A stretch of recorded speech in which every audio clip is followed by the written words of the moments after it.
got a great feeling from Jimmy Lakey. Jimmy Lakey in the morning makes me feel alive. Woke me up this morning, now I'm up and on my way. Oh, oh, oh, yeah, what a great way to start your day, the Lakey way. Well, there I am, my friends. Welcome to the show. How's everybody doing? Good to have you here on the program. About the Tuesday, the 9th day of December, year of our Lord, 2025. Pleasured, pleased, and absolutely thrilled I am to be here with you this morning. A glorious day that the Lord has made, and maybe you hear it in my voice, but I'm a little bit raspy. You know, sometimes you go to a tropical rainforest for 10 days or so, and you're at a different climate, and then you come back to cold weather. You get a little bit of a raspiness in your throat, but that's okay. I'm fully capable of doing the program today after years and years of training in corporate media, and now I have been unleashed, Lakey Unleashed, to do this little unleashed broadcast, streamcast, and podcast. I think it's the only show in America that makes the claim that we can do broadcast, streamcast, and podcast all at one time. So you're welcome, and thank you very much for that. All right, got a question of the day about Christmas cards. I want to get to that here in just a moment. Also, we'll go through some of the headlines in just a bit as well. One of the headlines we want to get to is the arguments in front of the Supreme Court yesterday. I'll dive into that. Very important couple of hours, I think, for the future of our republic. And maybe you're not paying attention. They don't televise what happens in the Supreme Court. You can kind of pick up on some audio, but it's not as exciting and tantalizing or titillating, but a very important discussion about the power of the executive branch and whether we still have three separate but co-equal branches of government. So that question is coming up in a story. Anybody remember the name Philip Rivers? Played football in the NFL for a few teams, maybe one of your favorites. He retired. He's 44 years old, has 17,000 children, and I guess he got tired of all the kids, even the grandpa. He's 44 years old.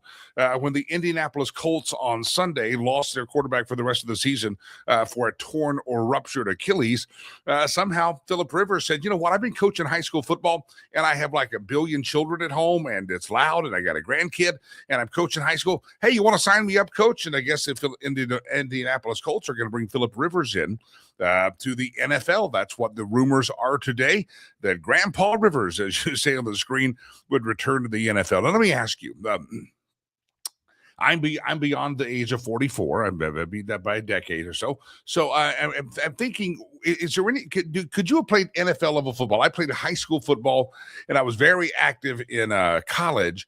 And at the age of 44, I probably would have had my butt kicked going back out there. Now I'm just thinking, 44. That's asking for a licking. I hope you can keep on ticking, but good for him. So Philip Rivers looks like he's returning to the NFL as a grandpa. Here's a story I think we should discuss at length in the next several days, that Australia, the nation of Australia, has decided that if you're 16 years of age or under, you're under 16 years of age, you should not have access to social media. So your TikTok and your Instagram and your Facebook and all the things like that, 16 years of age should not be access to that. And some of you say, well, that's not freedom. Well, I asked my son when he was about 16 or 17 about that kind of question of it. Should kids have access to social media? And actually at the age when he was still on social media, he said, no, we probably shouldn't.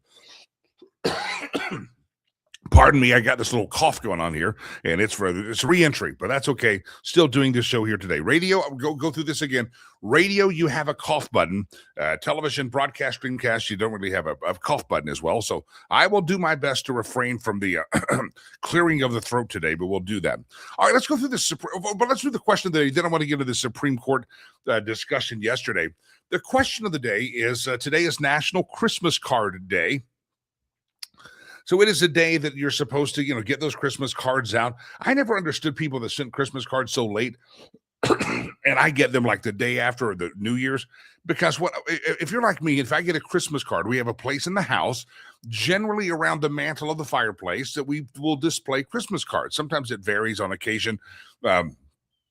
Around some windows, but if you send a Christmas card to the Lakey estate, we will, if we like you and we think it's a good enough photo of you and your family, or well wishing, if we like you enough, we'll display that. If not, we'll bury it in the back. but I like to display those. And so I always think, the week after Christmas, I'm just now getting the Christmas card. And I'm like, you know what? I'm going to read it. I'm going to thank you for it. I'm going to write your name down because I probably didn't send you one. And it's going straight to the trash can. I don't save the Christmas cards. I know some people even save that to remember who sent it to them. So here's the question. It's National Christmas Card Day. And first of all, I think it's a two-part question.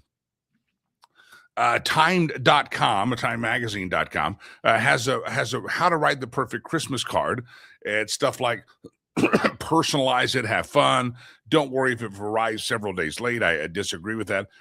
So it's a last minute reminder that if you're going to get out those holiday cards, you really need to get the move on if you're going to send those out. And do you personalize it? I know a friend that sends stock Hallmark or American Greetings cards, but the only way they personalize it is that when you open it up, it gives the message. They handwrite Jimmy or Jimmy and River, my son. That's what they put. That's their personalization.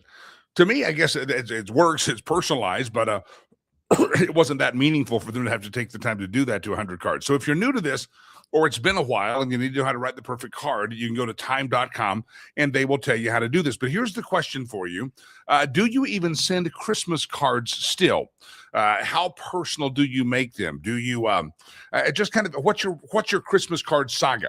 Do you actually send them? How many of you get a Christmas card in the mail and go, crap, they weren't on the list, and you write them one immediately back and send that off? I talk about your Christmas card experiences, and have you mailed and do you mail Christmas cards? Producer Chad said they haven't probably sent a Christmas card from the producer Chad household in 10 years. I sent out Christmas cards for many years. I think we actually sent one out last year. And it was always fun because it was myself, my son, all of his friends, all the trips I took him on. And it was kind of like it's like the frat house is what it was. Greetings from the frat house. We didn't call it that because I'm a good parent, but I would send them out. I think we did send one out last year. And our Christmas cards are custom made, have those printed out and shipped off. But it's usually just photos of my son and I various activities that we have done. Now, here's a follow-up to the Christmas card question. Do you still, or remember there's a big deal, and I don't get as many of them as I used to, but everybody wrote the Christmas letter. And you had to write the Christmas letter. And some people would send you a Christmas letter that was 2 to 3 pages long. And it would be like, Harold blew his knee out, had to have the surgery the other day. And Mabel, well, she had the hemorrhoid surgery back in February, couldn't sit down really properly until April. It was a real mess trying to clean her up in the bathroom. You're getting all this detail about this family stuff that's going on. Do you still send the Christmas letters out? For some reason, I don't get Christmas letters as much as I do. And sometimes it was interesting to kind of catch up and find out what your long-lost cousins were doing. And then you realize I really didn't care that much anyway. If I wanted to stay in touch with them, I would have. So a simple thank you or a simple Christmas card would have been fine. But there's just some general questions here that I have. Do you still send Christmas cards? And if you do, are they homemade? RJ says a homemade cards. That's a nice touch. Do you buy the expensive ones, the box cards? How do you do it? Remember in the day, people used to go to the print shop, the local printer, and they would have their cards. You'd go through a book like their wedding invitations, and you would order mass, and it was fancy if you had your name printed on them.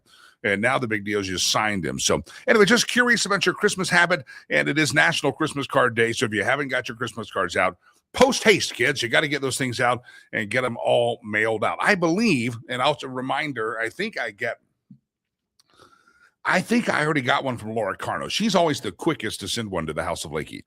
She's very Johnny on the spot, or Laura on the spot. Laura Carno sends her Christmas cards out post haste, very prompt, and she gets that done. She's a very organized individual. I don't care what producer Chad says about her. She's very pronto, and she gets those things out. So I got to go through the stack. There's some mail that I got while I was gone, and I still got to go through the stack when I get home today. So I will find that out and see if I got some Christmas cards. But anyway, give me your Christmas cards thoughts. And RJ says they still send out Christmas cards that are homemade. Who still sends out the Christmas letter? Anybody send out the Christmas letter? Those were always fun. You can find it's been pretty good year weather out here. We had a little bit of snowfall in the spring and a heavy rain in the summertime. Other than that, though, it's dry and could catch on fire at any moment. I mean, those were the Christmas cards. The Christmas letters were just funny because they were trying to sum up like a newscast, 1 year of activity. and you learned all sorts of stuff. You learned about who had surgery. You learned about who, you learned all the family gossip there, and it was always good. You always found out somebody died. You always learned that somebody got a new job. You always found out that somebody went to jail. I mean, you always found something out. Pray for your cousin Bobby. He's locked up again. We don't know how he's going to get out. It may be a couple of years, but we hope he makes it to Christmas before we pass on. I love the family letters. If you still get family Christmas letters, let me know. I don't seem to get as many of those as I used to. All right, let's go to the Supreme Court yesterday. There was a discussion in the Supreme Court yesterday in whether or not the Trump administration, i.e. the executive administration, can hire people that are in the executive branch of government. Now, let us remember from our days of civics and government that our founders intended that we have three separate but co-equal branches of government. Say them with me: the executive and the presidential branch, the legislative branch, which is the House and the Senate, and the judicial branch, which is, of course, all the judges and leading up with the Supreme Court. So should bureaucrats that are hired in the executive branch, so all the operations of government fall under the executive branch, should the president, when he comes in or she comes in the future, want to fire bureaucrats, should that president have the right to fire at will who he wants or who she wants in the executive branch of government? Or do the bureaucrats hired, let's say that Donald Trump hired somebody in his first term and the President Biden doesn't have the right to fire or terminate that, that means that the bureaucrat in that position ranks higher than President Biden. Well, Donald Trump came in and he wanted to fire some people. He fired a lady named Rebecca Kelly Slaughter and Alvaro Bedoya, and they were Democrat commissioners on the Federal Trade Commission. The administration says they acted squarely within the power of Article 2, which vests all the power of the executive branch in the president. Well, of course, you found a judge that said, no, the president doesn't have any power, especially if his name is Trump. And so they go all the way to the Supreme Court, and the Supreme Court is going to decide whether or not the president has full power of the executive branch. To me, it's a no-brainer here. The co-founders gave us three separate but co-equal branches of government, and if there's a branch of government or a group of employees that even the president in the executive branch has no authority on, that's creating a fourth branch of government that's accountable to no one. And you say, that sounds like a really dumb idea. Well, there was some things that happened in 1935 in which they said, yeah, the president doesn't have full tilt when it comes to the executive branch. Well, the Trump administration is pushing that, and Rebecca Kelly Slaughter and Alvaro Bedoya, Democrats on the Federal Trade Commission, have sued. And so in July, Joe Biden appointed his appointed district judge, Lauren Alkin, overrode the firing and ordered Slaughter to be reinstated. The D.C. Circuit Court, all sorts of Obama judges, upheld the decision, citing a 90-year-old case of Humphrey's executor. The Supreme Court in September granted the Trump administration's request to stay the lower court decision, meaning Slaughter would remain removed while legal challenges proceeded. And at the same time, the Supreme Court accepted the case for full argument. So on Monday, which would be yesterday, there were over 2 hours of arguments in which Justice Ketanji Jackson Brown, or Brown-Jackson, kind of went into some kind of a no kings rant and rumbling, saying that the president should have almost no control over scientists, economists, regulators, and other experts in Washington's bureaucratic empire. According to Ketanji Brown Jackson, the president elected by millions of Americans should not have any control of transportation authorities, economic regulators, the Federal Reserve, multi-member agency boards, and vast sectors of policymaking. She said that these issues should not be under presidential control, and she in fact invoked worries about a monarchy, suggesting that the president firing bureaucrats would somehow place the American people on the road to a kingship. Well, that's Ketanji Braxton. She says that some issues, quote, some matters, areas should be handled this way by nonpartisan experts. That Congress is saying the expertise matters with respect to aspects of the economy, transportation, various independent agencies. So having a president come in and fire all the scientists and all the doctors and the economists and the PhDs and replace them with loyalists and people who don't know anything is actually not the best interest of the citizens of America. She said these issues should not be in presidential control, and she says can speak to me about the dangers of allowing this. So it was a back and forth of 2 hours. Now, just a second, I will tell you what Justice Gorsuch did, I think, to really, and Brett Kavanaugh did, to dismantle Ketanji Brown's arguments.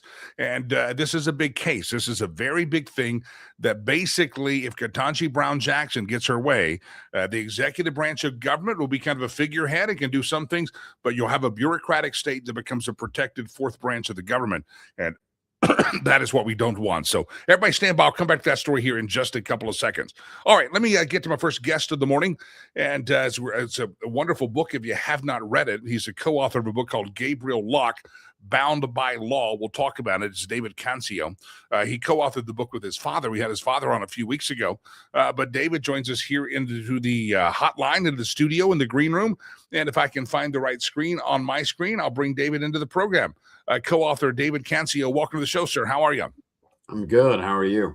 Very well. Let's get into some topics at hand. But we interviewed your father, I believe, a couple of weeks ago, Umberto, and this book, Gabriel Locke, kind of talk about it. What's it about, and why did you and Pops put it together? So first and foremost, thank you for having me. Real quick about the book. It basically follows this young attorney, Gabriel Locke, who has left the prosecutor's office for Miami-Dade County, and it shows him practicing with his father, dealing with some of the clients at the time in Miami Vice, Miami, as you can imagine, fun time in the 80s. But it shows a lot about his integrity and really him dealing with his clients and being the shield of the client in their different disputes. And so the way that I would basically frame it to people, the reason why you should go out and buy it is because it's a love letter to the American people and who they can be. And one of the things in particular that people have talked about is how much morality is placed before them with each and every one of the cases, the compassion with which he deals with his clients, as well as forcing people to recognize their own morality and whether or not they've lived up to the American ideals. So that's a little bit about that. The name of the book is, again, Gabriel Locke, Bound by Law, written by D&H Cancio, David and Umberto. Father-son writing team in Florida. We had Umberto Cancio on a couple of weeks ago. This is David, he is a co-author. David, I was just talking about some things that the judicial system or the justice system is doing. Seems to be purely partisan, seems to be purely political. Every time they talk about judges, especially in D.C., it's this one was appointed by Biden. That was appointed by Obama. So who they are appointed by, you're just like, okay, that's how they're going to rule. The Lady Justice seems to have taken the blindfold off. You're talking about in this book, judges maybe in Miami-Dade and cases there. Is it just in Washington, D.C. that Lady Justice has taken the blindfold off, or are we at risk of that in every court? No, I think that to a degree we're at risk with that in every court. But there have been shining moments. I don't know if you recall, in New York, they had obviously had the COVID vaccine mandate. And then all of a sudden, basically, I think it was 3 years later, it went to court, and the New York Supreme Court ruled that everyone that had been unlawfully terminated because they wouldn't take the vaccine was entitled to financial compensation. And that was something I never expected out of New York. Vice versa, our president last year was he was convicted, as they say, 34 counts in New York. And you and I both knew what the result was going to be just because it happened in New York. Yeah. So it is everywhere, but at the same time, there are certain things, at least where it's not completely partisan, where you still have a chance to a degree. Yeah. Again, the voice of David Cancio. He and his father have written a book called Gabriel Locke, Bound by Law. We'll talk more about that here in just a moment. I know some of the story as Cuban Americans. Your father told some of his story of coming to America when he was on with us. But we're in a place in America now to where, there's one thing about people coming over legally and, the old Ellis Island pictures and the Statue of Liberty. And that's a wonderful picture. But we have people that have, for the last 4 years especially, flooded our border. They have come here illegal. We're not allowed to call them illegal aliens. That's considered racist. We're supposed to call them undocumented or immigrants. And there's some of us here in America that say, man, things have gotten very, very strange. Politicians seem to be fighting more for the rights of people to be here illegally and use our taxpayer dollars than they are for Americans who are struggling to make a dime, fighting more for make sure illegal immigrants have houses and hotels in New York City than people who serve their country, veterans living on the streets, homeless. Give me your thoughts. You're from a family of immigrants, Cuban Americans, And I'm watching and saying that somehow our perspective on immigration and immigrants has really started putting America last, and we're getting the last priority here. Yeah, so I think when you look at immigration, right, if we were to look back at the times of Ellis Island, where I think it was 85 or 90% of all immigrants came through Ellis Island at one point, you're talking about a group of people that came to the United States, and they all wanted to become American, right? They had fallen in love with the American dream. And now, when you look at what people are doing when they're coming over now, they're not interested in assimilation. They're not interested in being American. They want to continue to be what they were here, and they're here just primarily for a better economic lifestyle, or perhaps maybe more economic opportunity. But they're not really here because they want to be Americans. They don't want to assimilate. Yeah. You've been following, I'm sure, this story in Minnesota, Tim Walz and the Elon Omar district. There's been a lot of money that was supposed to go to one thing that has basically gone to another. A lot of fraud, waste, fraud, and abuse. $billion fraud scheme has erupted.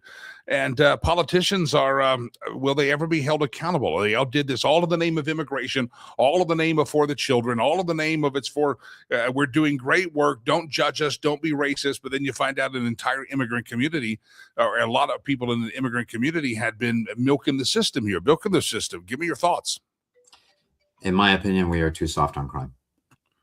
If any one of our politicians, I don't care if they're in the office or if they're retired, I don't care if they are small or they are large, if they have any link to this funding, which has gone out of the country, taxpayer money out of the country to fund terrorism directly, which is ultimately what they have found, they need to be in jail for the rest of their lives.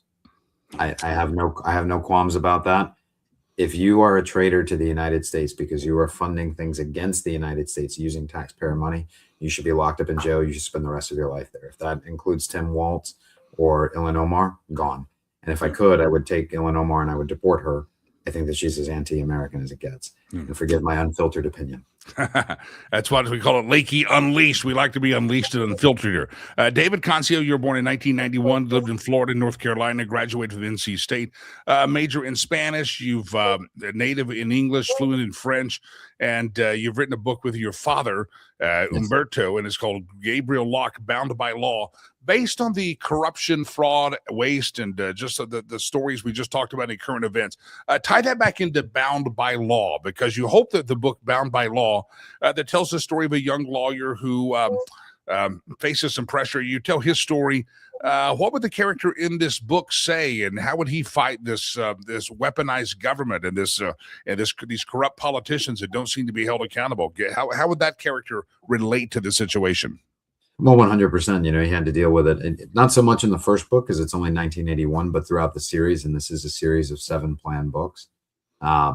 You see how the corruption really encroaches within Miami. First, it begins with the Mariel boat lift, right? And then little by little, as the city's population had exploded with so many people moving there because of political instability in other places, you see the police force having to pick up whoever they can. And then that led to greater corruption. And then hence why they made a TV show midway through the 80s called Miami Vice. But the way that Gabriel would fight that is, honestly, I refer back to the way that J.R.R. Tolkien talked about destroying evil. As much as he was a brilliant writer, I think he was just as an amazing theologian. He said that it was small acts of kindness and small acts that ultimately defeated great evil. And if you think about it, it's just living to some kind of moral code that is in line with the American ideals. It's not hard to just tell the truth. It's not hard to turn around and just not take any money, or be on the take. It's not hard to turn around and say, I'm going to do what's right by my neighbor and do right by God. It's not. So if people had the individual courage to just do the right things, then right in and of itself, we would defeat a lot of these things. And I think what we drive home with Gabriel is that he does the right things for his clients, and he encourages them to want to do the right things. He lives by a biblical and American moral code. And so because of that, I think that's why so many of our readers have turned around and they've really just taken so much love to him, because he really does personify, not perfectly, but he personifies what Americans should strive to be. There's somebody who says book has been acquired. They just bought one while we're talking.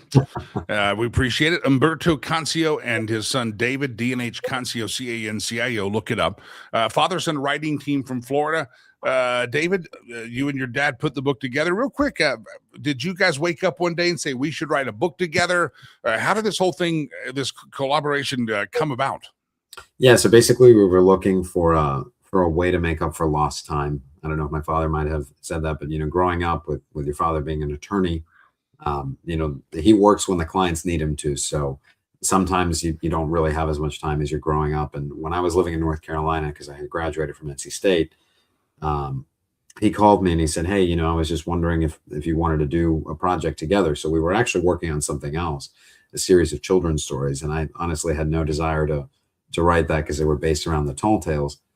And so he said, well, if you don't want to do that, what else would you like to do? And I said, why don't we, Dad, do you remember that case you did in Spain in the 1980s, early 90s? And he said, yeah, I do remember that. And he said, well, let's write about that. And that's actually what gave birth to all 7 books, even though that's only book 3.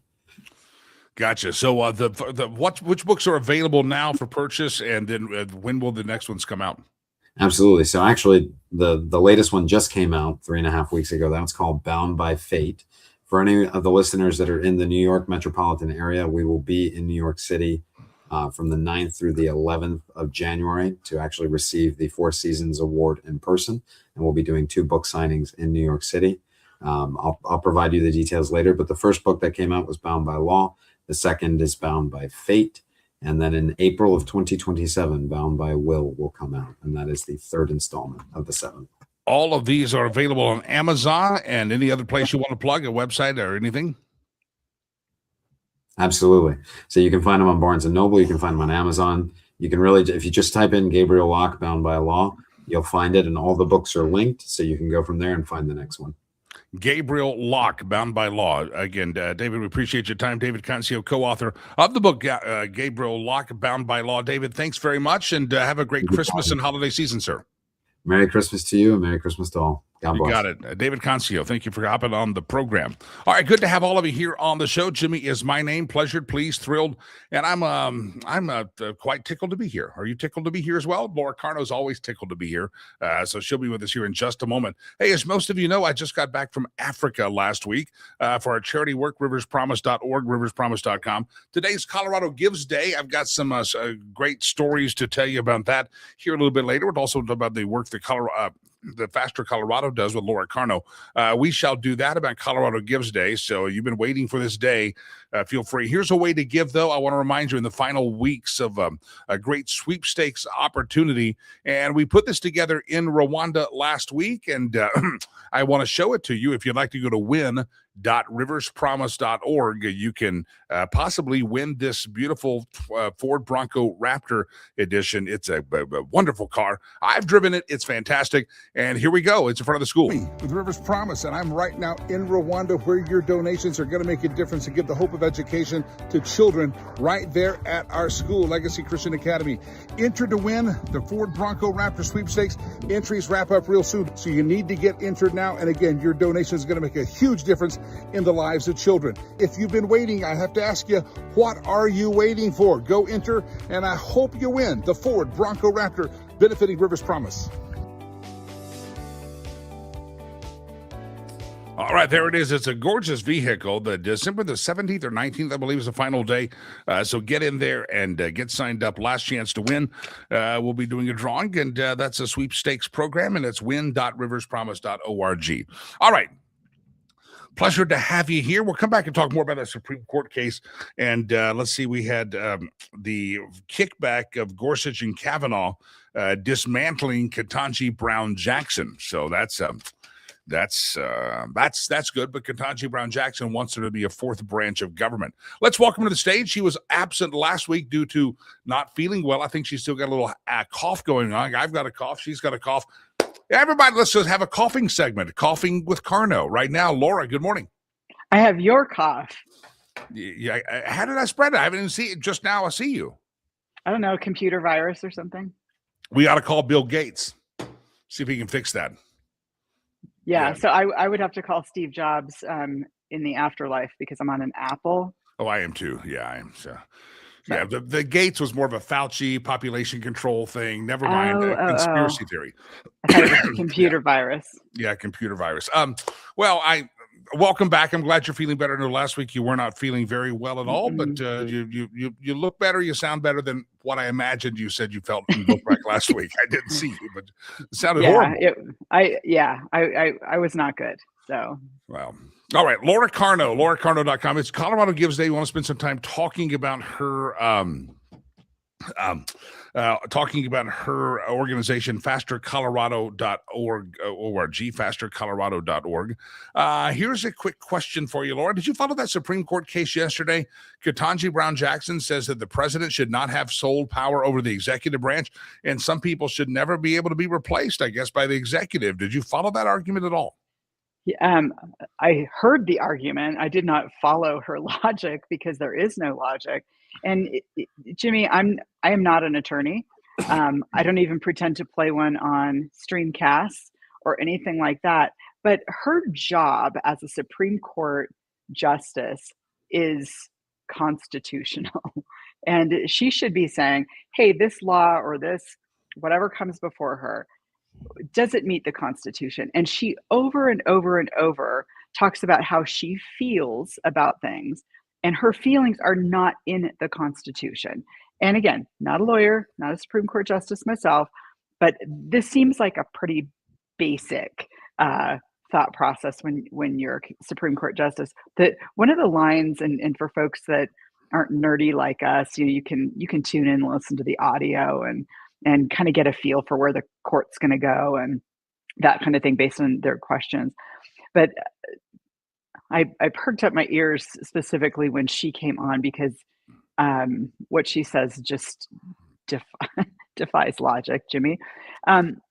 So she was basically, as you were talking about earlier, making the case that these bureaucrats belong to the permanent expert class, and that if you get rid of them, as President Trump fired that one person, if you get rid of them, then he's just going to fill them with his political cronies, as if that's not what happens all the time. That is what happens all the time. Yeah. Appointed positions are appointed by the dude that wins.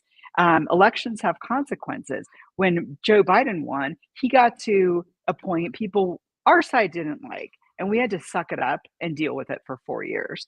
So she's just, I don't like to say this about any other person, but she's not that bright, Jimmy. No, she's not. Somebody put she's a DEI hire, which you'd have to say she is. I mean, Joe Biden himself said, I'm going to have somebody that's of a certain race in that seat, period. Not the most qualified, not the most brilliant legal mind, but you look at the color of your skin. Yep, she works, and that's how she got the job. And she's the woman that in her confirmation hearing said, they said, what is a woman? And she said, I cannot tell you what the definition of a woman is because I'm not an expert. We have to have these experts in the government tell us. Yeah, I'm not a biologist. And you're not a biologist, Jimmy. I'm not a biologist. But sitting here talking, I know you're a dude and I'm a lady. Yeah. And I get all of that just by being a fully functioning human on the planet. So yeah. Not even on Tuesdays do I identify as a woman. Not at all. Sometimes I like to feel pretty, but that's different. You said you listened to the arguments the entire time. I'm just reading the transcripts. I didn't hear it. But it sounds like Gorsuch and Kavanaugh kind of set this thing straight. And I think Kavanaugh actually said there's no fourth branch of government. So what was your takeaway with the rebuttal that came from Kavanaugh and Gorsuch? Yeah, and that was the line I was going to bring up. There is no fourth branch of government. And that's exactly the point.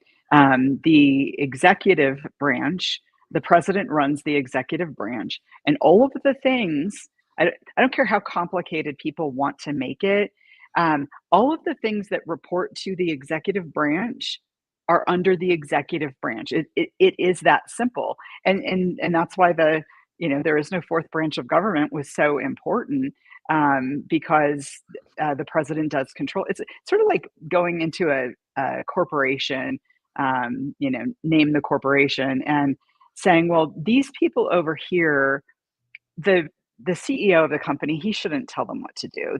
The HR people, he shouldn't tell them what to do. They're independent. Or the law department, they're independent. They're experts. No, the CEO can fire anybody who works in his or her organization because they are the lead executive of that company. It's the same in the government. And even better, Jimmy, it's in the friggin' Constitution. Yeah. It is in the Constitution. And by Ketanji Brown Jackson's argument, Dr. Fauci would have been an untouchable fella Mhm. because he was an expert. And I think all of us know, Jesus, experts don't have political bends. Yeah, but they have profit bends. They have a lot of ways that they're getting rich in the government and through other activities. And they do have political bends. So the woman's an idiot, honestly. She's an absolute bona fide idiot. Anybody that tries to defend Ketanji Brown Jackson, you are probably just as idiotic and or brainwashed as anybody. I don't know if there's been anybody, and again, I'm no scholar of the Supreme Court, so I could be wrong. I don't know if there's been anybody more dumb than a box of rocks ever on the Supreme Court besides Ketanji Brown Jackson. She's just not real bright. I hate to say it.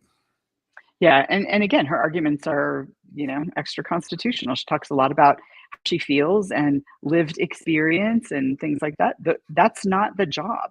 If you No. want to talk about your feelings and lived experience, go be a pundit on CNN and talk about that all day long. That's the job there.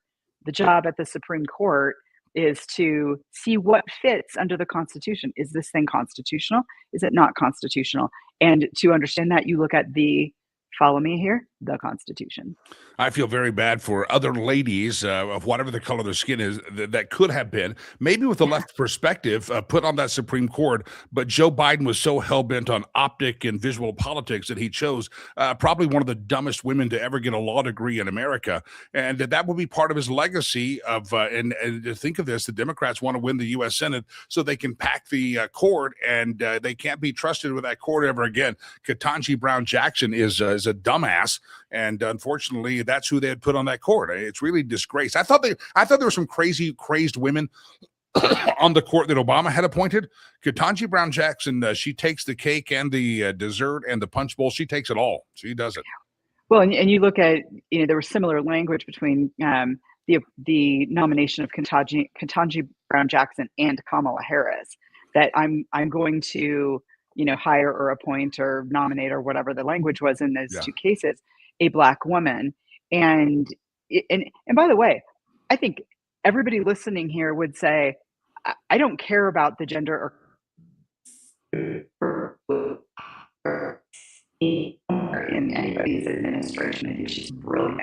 That's not the point. The point is the person has to be qualified. And I think it was Scott said, DEI hired.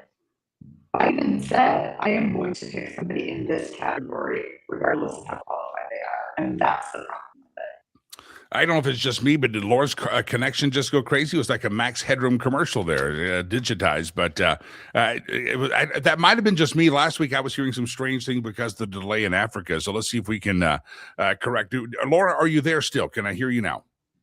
I'm here, and you sound like you're an alien from outer space. So do you. You sound like an alien as well. Let me pull you off stage, Laura. If you want to maybe sign back and try to reconnect, we'll do another topic or something like that.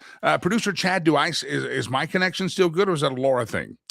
I'm not exactly sure. Anyway, welcome to the program, everybody. Laura Carno, live streamcasting and broadcasting. Always good to have all of you here. And let's see if we get Laura back in. Laura, do I sound better now?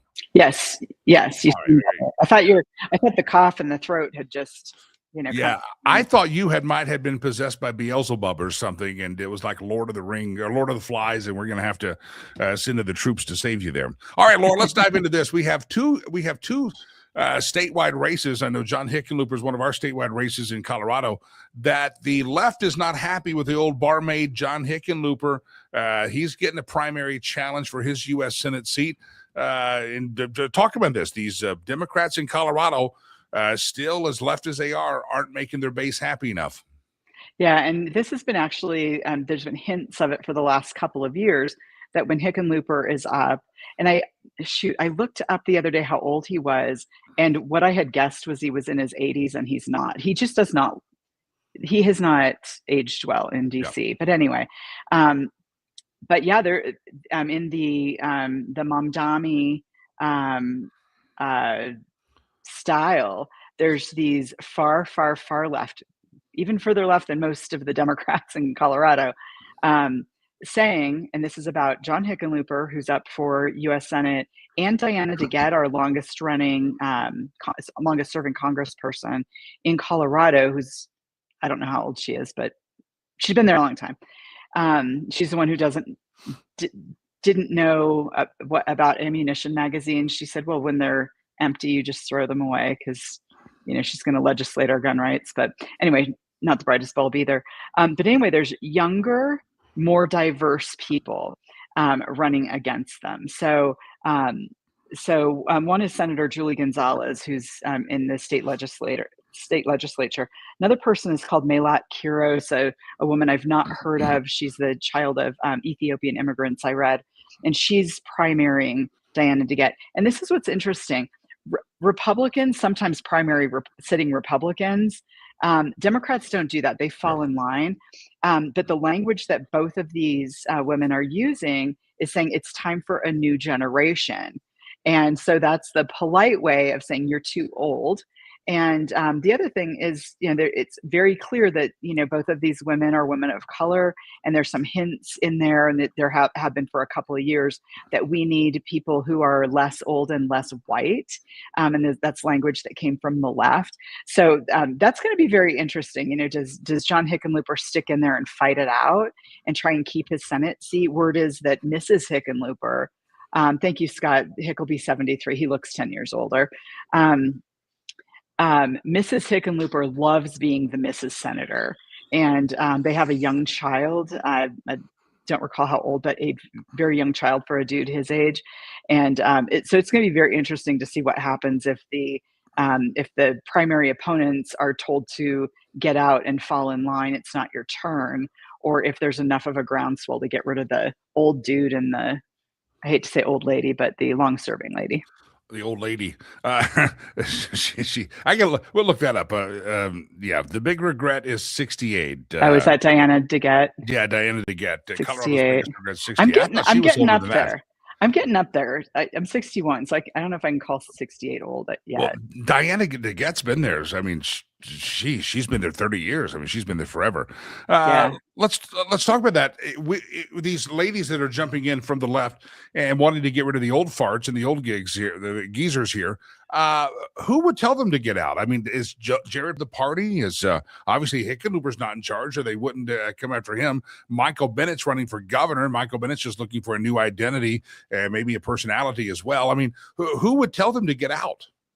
Yeah, and that's a good point. Who's the leader of the Democrat Party here? There's this new person running, a Democrat running against Jeff Crank in Colorado's 5th congressional district, which is a fairly safe district. But she is the second gentleman. What was his name? Doug Emhoff. She was Doug Emhoff's chief of staff, relocates to Colorado Springs to run against Jeff Crank in the 5th. And so I don't think she's going to beat him. Jeff's very, very popular down there, and it's a fairly safe, fairly reliable district for Republicans. But it's interesting. It's like, all right, well, with Jared Polis being out shortly, may or may not run for president at some point, but is somebody from the Biden administration, Doug Emhoff's chief of staff, being recruited here? Is somebody like that are they importing somebody to be in charge? But, it could be whoever wins the Democrat nomination for governor, Michael Bennett, because when you're running statewide, you're looking at who else is running statewide. Are they helping or hurting the ticket? So there will be political decisions made at that point. Laura Carno is my guest. Scott, who's always kissing up to you. Scott usually says you're the smartest woman in Colorado. Now he says you don't look a day over 50. He's so sweet. It's called good hair color. Yeah. Where's Oliver? Yeah. Scott, Oliver's about to come. I know. Where's Oliver? Oliver's not there. Jim puts out something that says it used to be Pat Stryker's money that would tell the Democrats who was in or in out. So there was the secret cabal that kind of helped take the state over. Maybe that cabal's still in power. I don't know. Yeah, I mean, you don't hear as much from them. It was that original Gang of Four.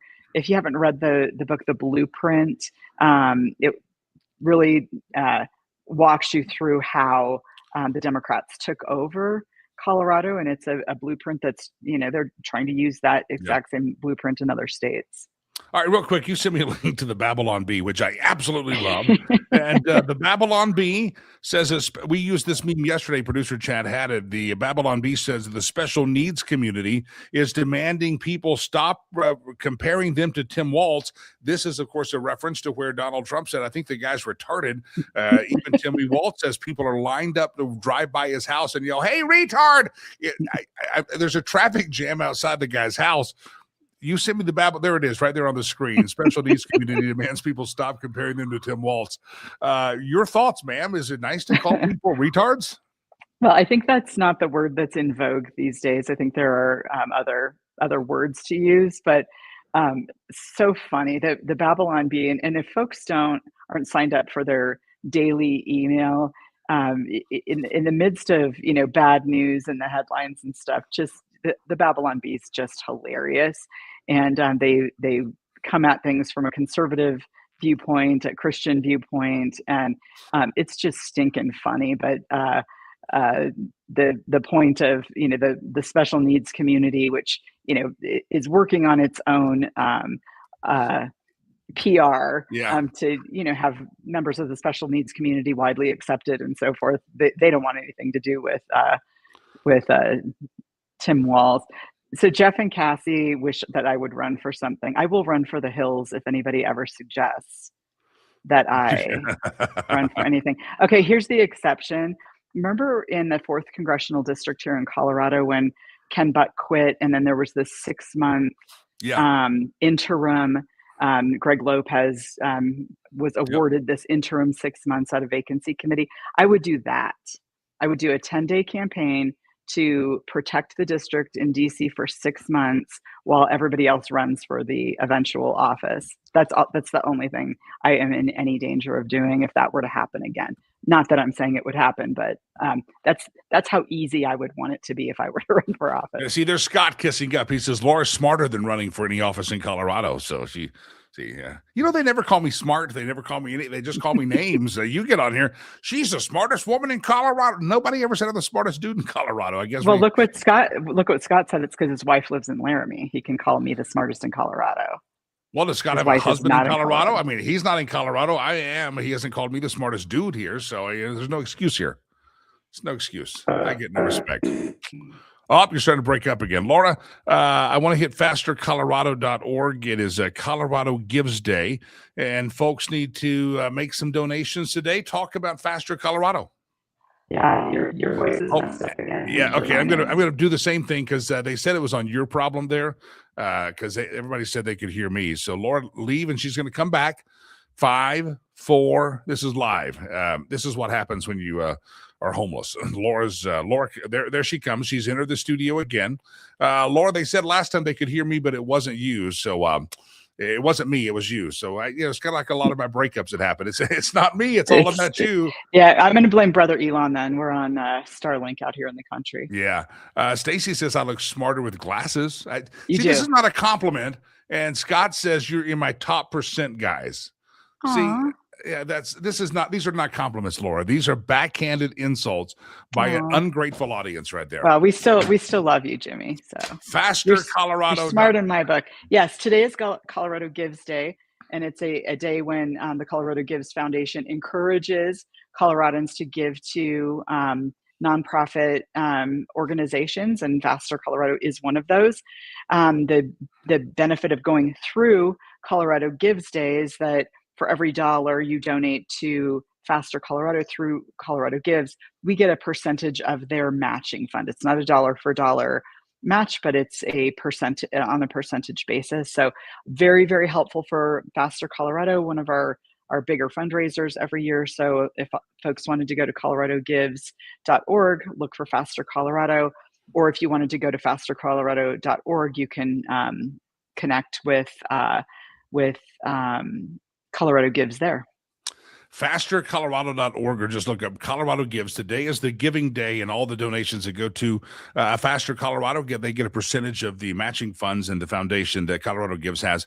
And today's a great day to donate. It makes your dollars go further for Faster Colorado if you make a donation today. Fastercolorado.org, or look them up on the Colorado Gives website.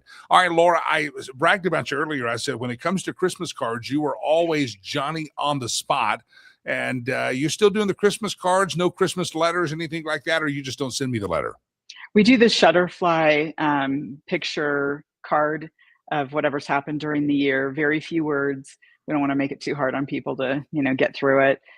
Used to do a Christmas letter, but this is easier and better, and people like pictures, so that's all good. I usually send them out. I usually drop them in the mail the day before Thanksgiving. And but this year we sent them maybe a week or two earlier than that since we moved.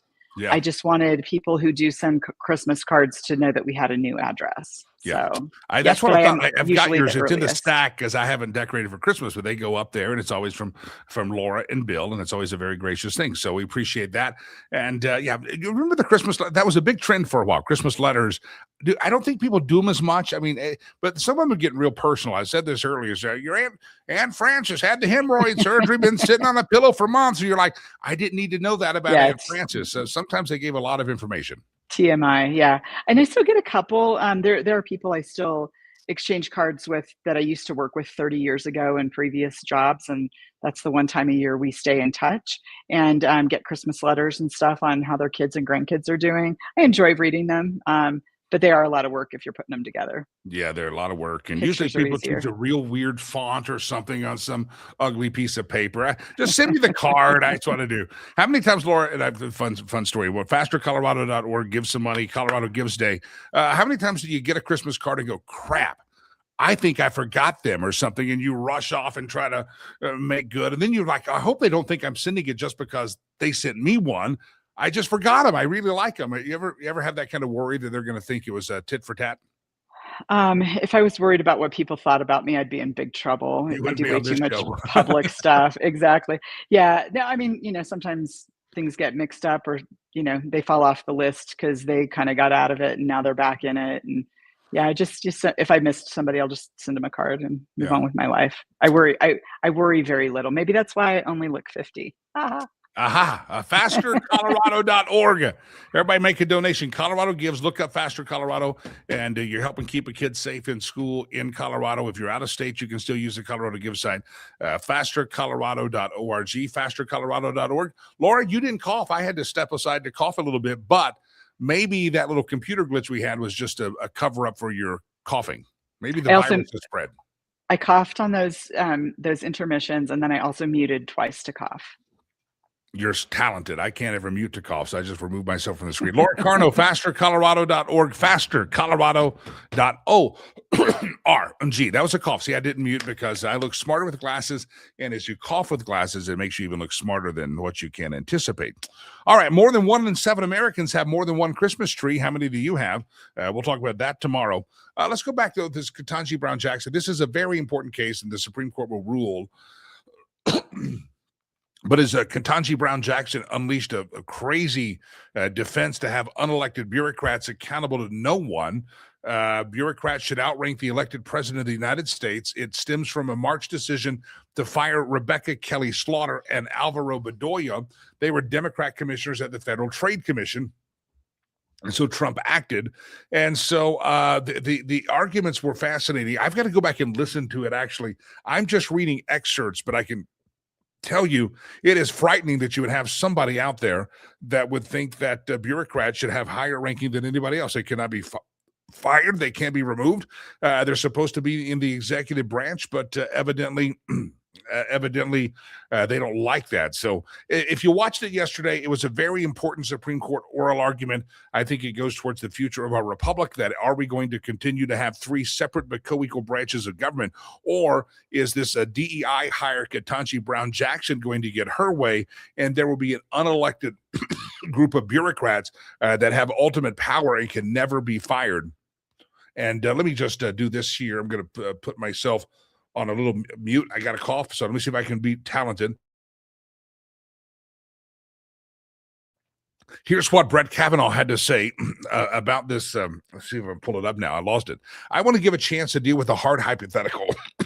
When both houses of Congress and the president are controlled by the same party, they create a lot of these independent agencies and extend some of the current independent agencies into these kind of situations so as to thwart future presidents of the opposite party. So Kavanaugh's making the argument, hey, listen, this is what happens. They're trying to block the other party and build these agencies, and you're trying to keep your policies going as long as possible. And he says that's not fair. The guy's elected, duly elected by the people. Donald John Trump won the electoral vote, and he won the popular vote.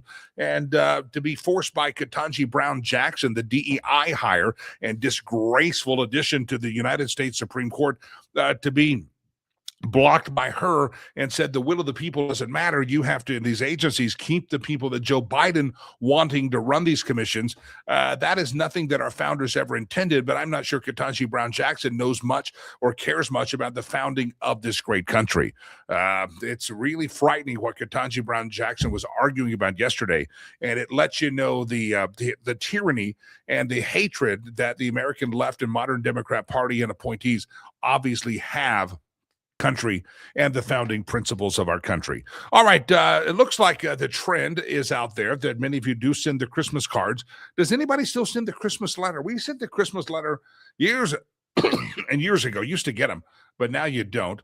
Arloa says, I don't do letters, but do love making my own greeting cards, Christmas, birthday, etc. But she likes to receive the letters.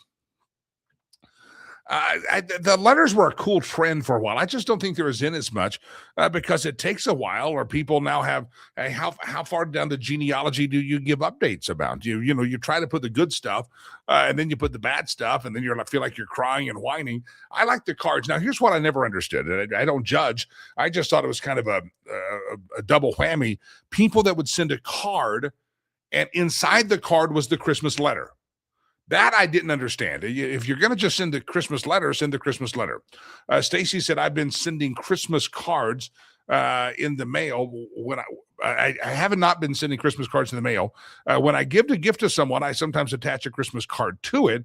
There's a lady who sends me a 3-page Christmas letter about her year with a card. All right, there's a moral question here about just how much is TMI. If you have to put 3-page letter, and I don't know what the font size is, to tell people about your life, maybe you should just call them like once a quarter and update them then. If you're expecting me to read a 3-page dissertation about your life at Christmas time, bah humbug. I mean, I love you and everything, but I don't really need to know it. I don't need to know which ones it will.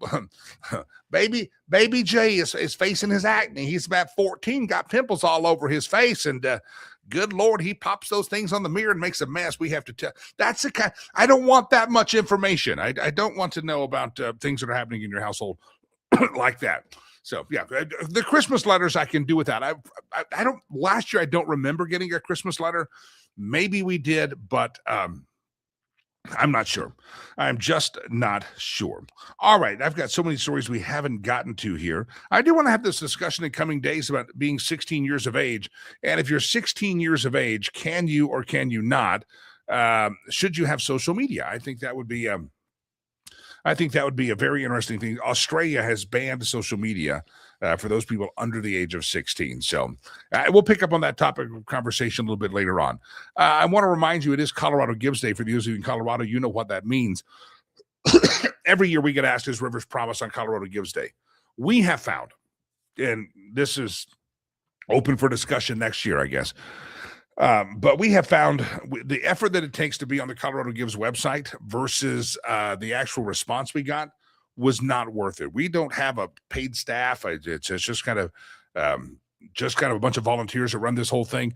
And so we are not. And that's fine with us because we had more people that on Colorado Gives Day would just go to our website, Rivers Promise, and make a donation than went to the Colorado Gives site. So there may be some charities out there that are not on the Colorado Gives site. And Faster Colorado is.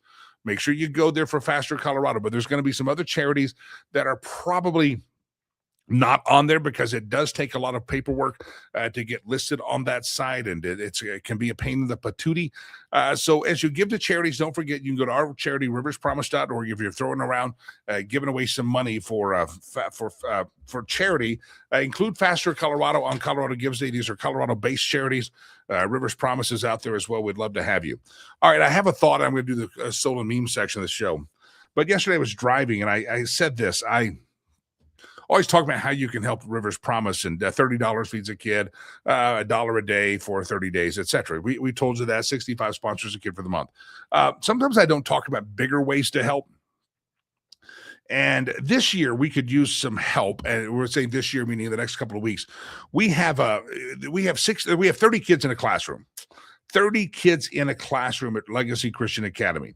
And with 30 kids in that classroom, at $65 a month, I'm just pulling up the math, it's $1,950.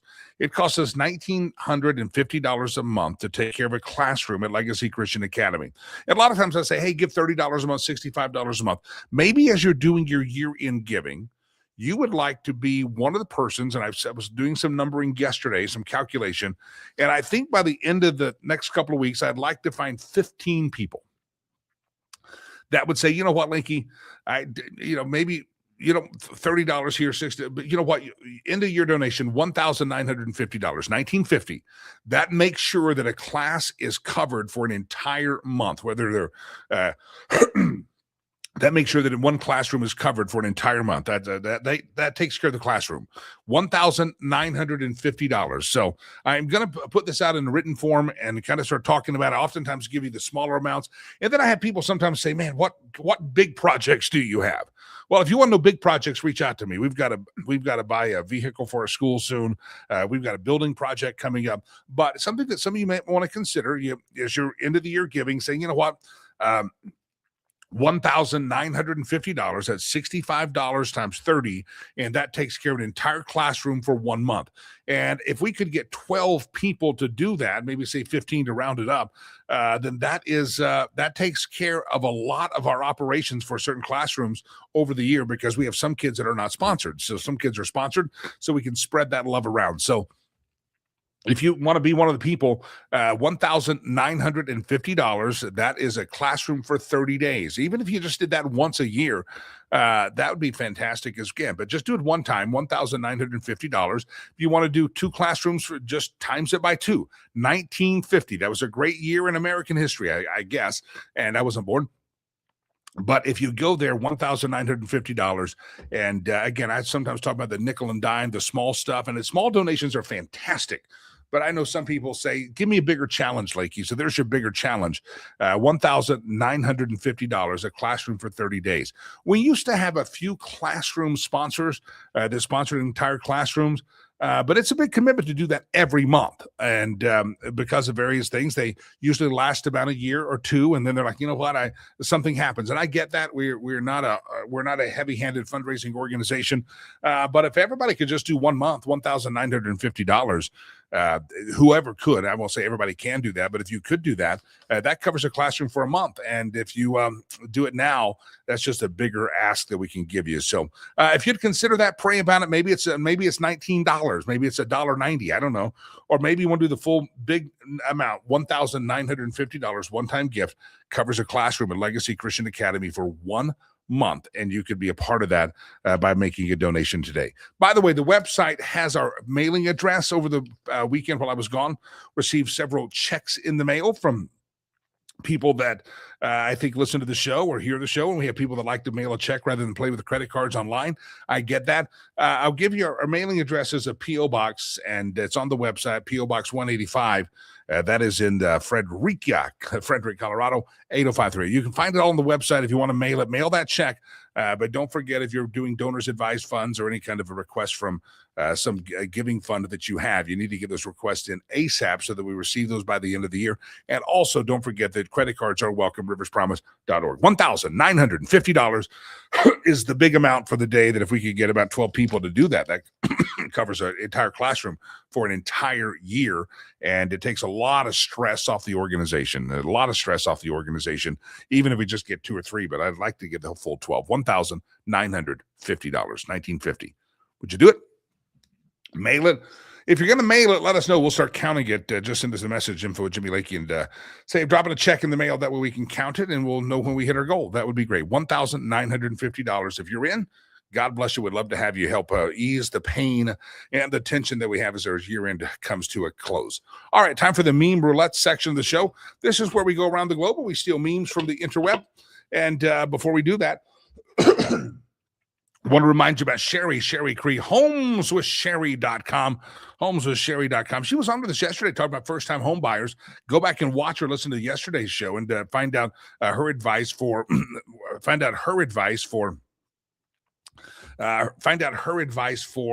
new home buyers and how to proceed there.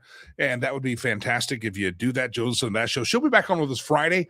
Again, getting you ready for 2026 to get your real estate goals coming in clear. But it's Sherry. She's just a fantastic person to strategize with about the next phase of your life. She says most of her first-time home buyers come from references from parents and grandparents. She's helped other members of the family. She has a young couple or a single person ready to buy a house. Like, you got to talk to Sherry. She'll walk you through that. That speaks a lot that entire families recommend Sherry Cree to other members of their family.